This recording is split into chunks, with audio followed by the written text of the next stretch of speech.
What is happening? Welcome. Jason Sirois here with Compass, Colorado. Thank you so much for tuning in. Existing home sales in the Denver metro have decreased for the last 3 months consecutively.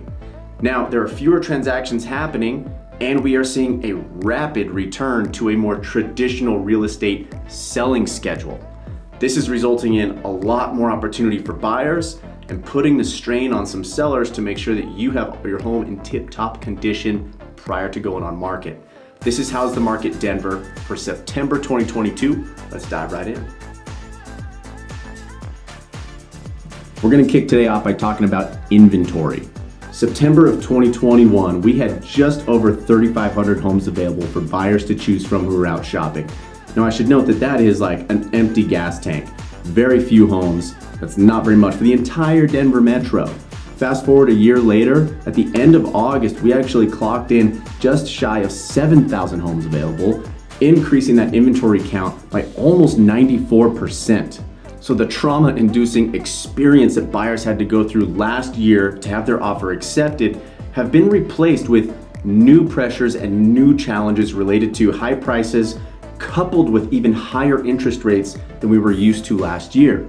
So allow me to illustrate what this means for buyers, sellers, and renters.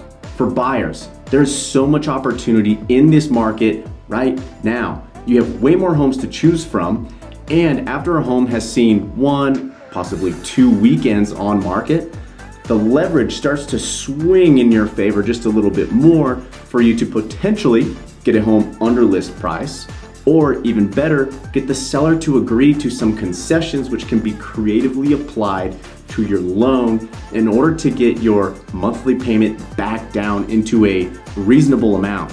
All right, now look, it's no secret that affordability is being strained for many right now. I'm not naive to that fact.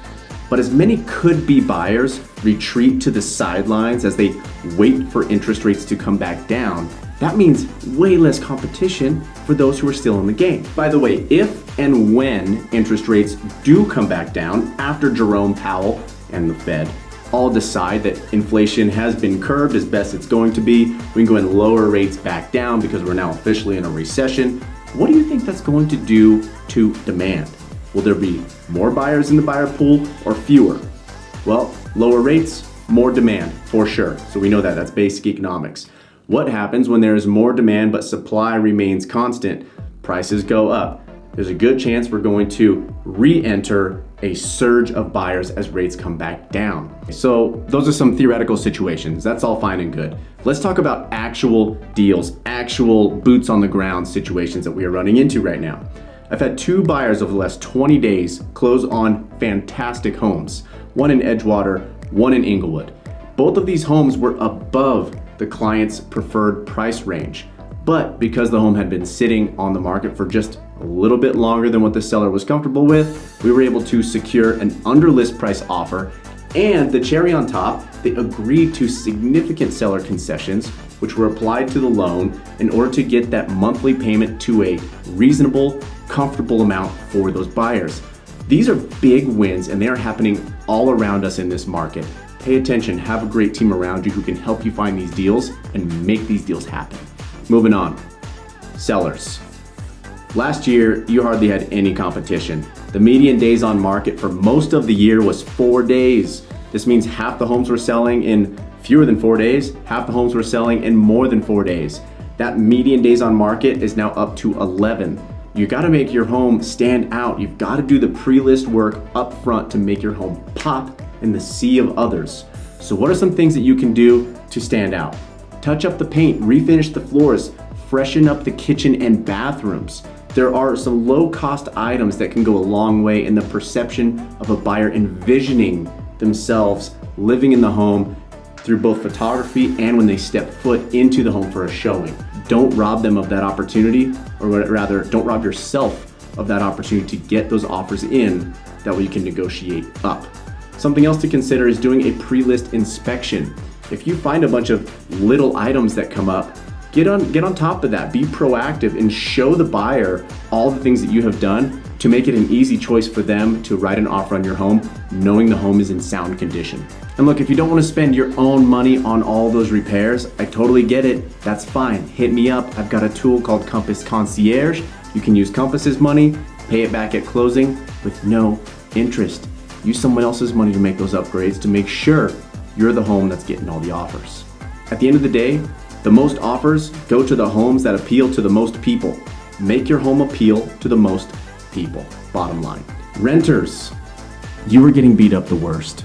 And here's why. There is a direct correlation between mortgage interest rates and rents. As mortgage rates go up as they have been, rents also go up as they have been. The reason for this is as rates climb, fewer people can afford to buy, which causes rent demand to remain high, or at least the same. So unless there is an injection of supply, new apartments to rent, you can expect your rents to continue to go up as you renew those leases and market rate continues to climb. So I recognize that buying is not always easy. It can be a challenge and it can be extremely intimidating, especially if you live in an area like Denver, where the average home price is quite high. However, what is easy is having a conversation with a professional like myself to start taking the steps towards ownership so that you can make that your own reality as soon as possible. So hey, in closing, I just want to say thank you so much for watching this far. I'm Jason Sirois, I'm with Compass Colorado, and I would be happy to have a conversation with you about your real estate goals and needs and make sure that we can get you there in the shortest path possible. Thank you so much. Be well, stay smart out there. Catch you next time.